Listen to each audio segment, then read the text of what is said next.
Hi everyone, it's Jen McCallie from Paw Forward. Well, it seems like the ACT warehouse has struck once again. Several dogs and counting have come down with the dreaded and deadly upper respiratory infection that's taken the lives of so many dogs over the years. Managed intake isn't working. Sealing the floors isn't working. Giving the dogs out to anyone with a pulse just to keep the numbers down isn't working. And fixing the roof is just not working. At what point are they going to realize we need an adequate building for the needs of animal control for Philadelphia? In 2019, Azita spoke at City Hall with board member Marsha Perlman, advocating for a mid-year budget transfer of just under $500,000 for veterinary staff and services. They also discussed ACT's devastating pneumonia outbreaks, and council members informed us that ACT was granted use of adjoining warehouse space which would allow for an isolation area so that sick dogs aren't mixed into general population. Fast forward to 2020, ACT leadership indicated that $500,000 was instead used to refinish the floors of the warehouse, work done by city workers in a city-owned building, so you can clearly see this was used for city benefit. The additional space was actually utilized for offices by ACT staff. There is no ISO area despite ACT indicating time and time again through interviews and social media posts that ISO space is a priority. To add insult to injury, now the medical director is gone, as well as one of the two shelter vets. When are the animals at ACT going to be prioritized? What's it going to take for the board to stop trying to patch up the dilapidated warehouse that has proven to be totally insufficient for the animal control needs of Philadelphia? Now, this is just one example of how the mismanagement of funds by the board and directors put the lives of the animals they are supposed to protect in jeopardy.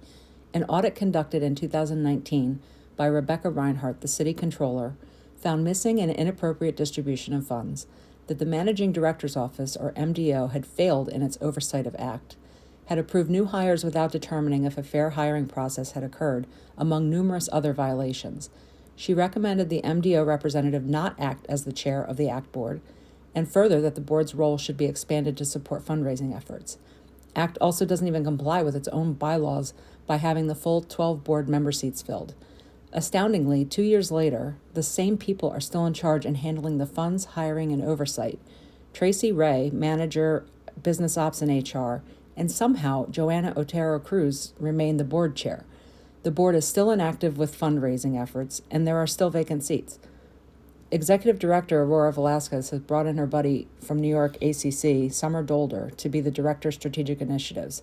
With these recent examples of hiring and fund mismanagement, it certainly seems like history is repeating itself here. Why is ACT allowed to disregard and not comply with the auditor's recommendation? Why are there no consequences for not complying?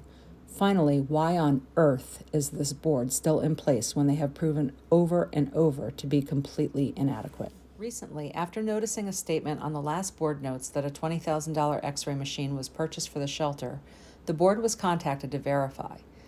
The board reluctantly indicated that it was inaccurate as there was never a machine purchased and the information suddenly disappeared. Here's our letter to Aurora withdrawing our appeal for reinstatement as an ACT rescue partner after being banned for speaking out publicly. Lack of accuracy in its statements, lack of oversight, and lack of compliance results in a complete lack of confidence and mistrust in this board and ACT. We no longer felt comfortable being silent. Don't let Aurora, the director, fool you into thinking everything is rosy at ACT. She is just better at misleading the residents of the city through marketing campaigns and lip service, removing anyone that asks questions or demands actions of ACT, as we found out. Hi guys, Azita K. Jen just did a great job going over the mismanagement of funds at ACT Philly throughout the years. The latest and greatest is that grant money has actually been utilized to manage and restrict volunteers from doing what they do best and helping the animals at ACT. This is just another example of how things are done there. Money to be utilized to maybe possibly, help with new hires, train them, to have staff retention actually goes to a third-party consulting firm to actually stop volunteers from volunteering. So what does this leave us with? Pretty much the same, nonsense with just a different face in front of it. So we're no longer going to ask the, mayor, the board, the director to do any changes. It's just never going to happen.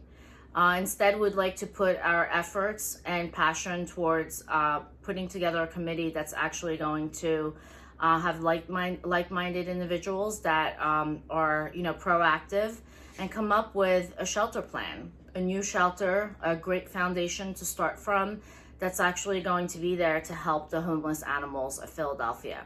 So stay tuned. Thanks so much for your help, and we'll be in touch soon with some of the things that are going to take place. Thank you.